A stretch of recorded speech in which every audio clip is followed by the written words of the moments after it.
Hi friends, welcome back to healthy food రిసీప్స్ Vijayalakshmi Shankar CX channel.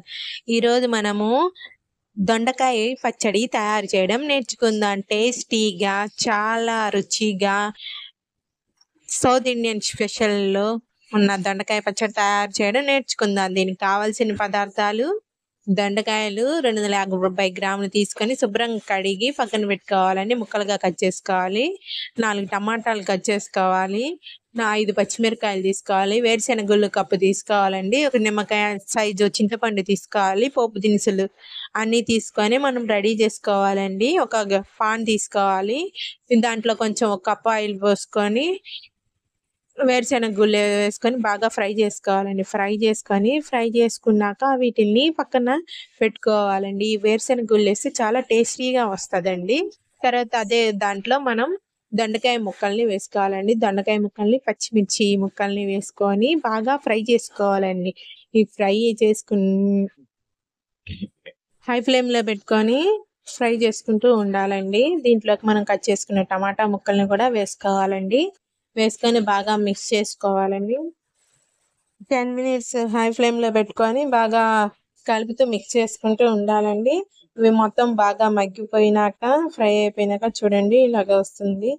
చూడండి, అన్నీ బాగా మగ్గిపోయినాయి, ఫ్రై అయిపోయినాయి. వీటిని తీసుకొని మనము వేడి చల్లారైనాక మనం పక్కన పెట్టుకోవాలండి. ఈలోపు మిక్సీ జార్ తీసుకొని దాంట్లో మనము వేరుశెనగ గుళ్ళు వేసుకోవాలండి. వేరుశెనగ గుళ్ళని బాగా గ్రైండ్ చేసుకోవాలి. గ్రైండ్ చేసుకున్నాక ఈ దొండకాయ ముక్కల్ని, టమాటాలని అన్నిటిని ఫ్రై చేసుకున్న వాటిని అందులో వేసుకోవాలండి. దీంట్లో మనం చింతపండు వేసుకోవాలండి. చింతపండు వేసినాక మనం కొంచెం సాల్ట్, రుచికి తగ్గట్టు సాల్ట్ వేసుకొని బాగా గ్రైండ్ చేసుకోవాలండి. గ్రైండ్ చేసుకొని మెత్తగా పేస్ట్ లాగా చేసుకోవాలి.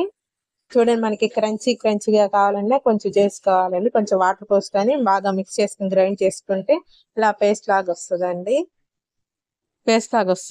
దీంట్లో మనం బాగా చూసుకొని ఒకవేళ సాల్ట్ సరిపోకపోతే కొంచెం సాల్ట్ వేసుకోవాలండి.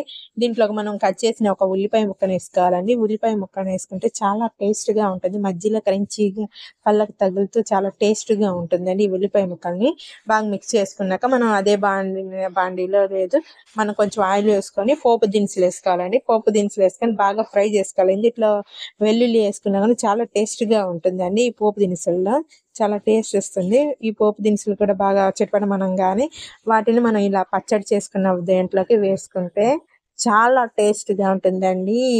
దొండకాయ పచ్చడిని వేడి అన్నంలో నెయ్యి వేసుకొని తింటే చాలా సూపర్ టేస్ట్ అండి. ఇది తింటే సార్ మీరు మళ్ళీ ఇదే చేసుకొని తినాలని అనిపిస్తుందండి. ఇది రైస్లోకి, దోశలోకి, ఇడ్లీలోకి సూపర్ టేస్టీగా ఉంటుంది. మరిన్ని వీడియోస్ కోసం నా ఛానల్ని సబ్స్క్రైబ్ చేసుకోండి. Thanks for watching. Please like and share and subscribe my channel. Thank you.